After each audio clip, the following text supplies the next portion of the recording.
Welcome to printing, where we will be creating bespoke rubber stamps. I will add the list of materials below.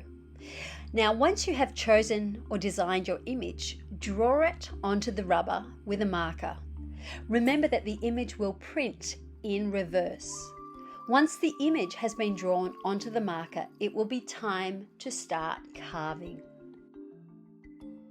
In order to stop my rubber plate moving around the place, I would tape down the board I'm working on. Now you've got to remember safety first. I'm going to say that again, safety first. Always carve away from yourself. Your support hand must also be away from the tool. This is super important, as a slip of the tool could end up in a serious injury. You want to leave the negative or the outline of your drawing. Carve away the area you want to keep white.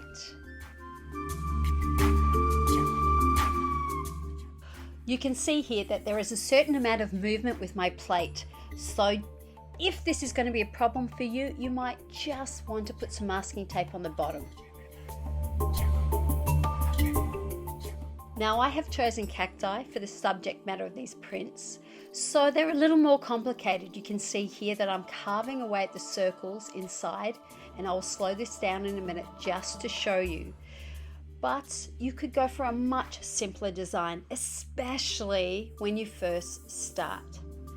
Now you can see here that by twisting my rubber plate around, I can carve out these gorgeous circles. When most of the carving is complete, you can carry out a test print.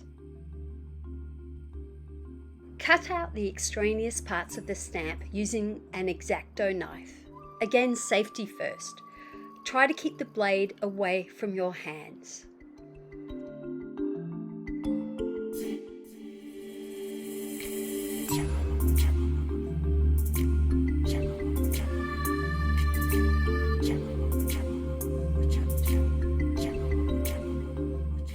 Using a print pad is awesome.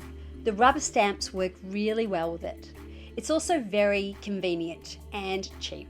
I bought mine in a stationery store. You may need to keep some wipies on hand, as it can get a little messy.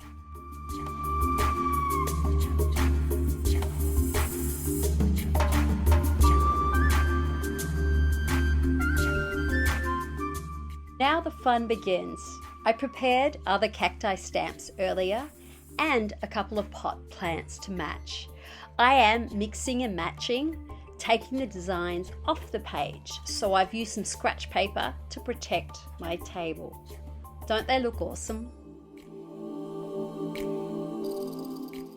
I do like the black and white prints as they are, but I've decided to add a little bit of colour.